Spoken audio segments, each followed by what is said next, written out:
আপনার নামে রেজিস্টারকৃত সিম দিয়ে কেউ কি অপরাধমূলক কাজ করতেছে, যা আপনার অগোচরেই হয়ে যেতে পারে এমন অপরাধমূলক কাজকর্ম। হয়তোবা চলার পথে কোনো এক সময় আপনি আপনার এনআইডি দ্বারা রেজিস্টারকৃত একটি সিম কাউকে তুলে দিয়েছিলেন। এখন সে অপরাধমূলক কাজকর্ম করতেছে, যার ফলে আপনাকে হয়রানির শিকার হতে পারে এবং কি আদালতের কাঠগড়াও পর্যন্ত যেতে হতে পারে।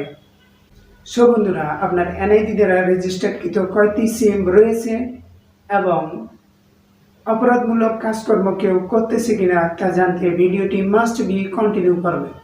এমন ইনফরমেটিভ ভিডিও সময় পেতে আমাদের চ্যানেলটি সাবস্ক্রাইব করে পাশে থাকা বেল বাটনটি বাজিয়ে দিবেন। So let's start the video without delay.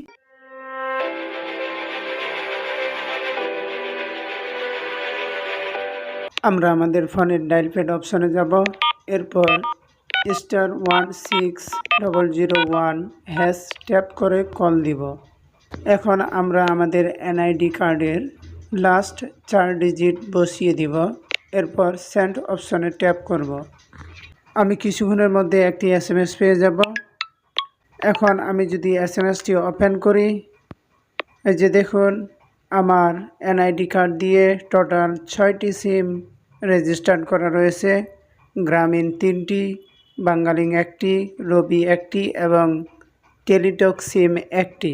এখানে আপনি আপনার সিমের নম্বরগুলো দেখে নিতে পারবেন। সিমগুলো থেকে আপনার যদি কোনো একটি মনে হয় যে এটি আপনি ব্যবহার করেন না, তাহলে আপনার এনআইডি কার্ড সহ আপনি আপনার নিকটস্থ কাস্টমার কেয়ার অফিসে গিয়ে বললেই আপনার ওই সিমটি বন্ধ করে দিবে। আপনার একটি শেয়ারের মাধ্যমে হাজারো মানুষ এই হয়রানি থেকে সেভ হতে পারে।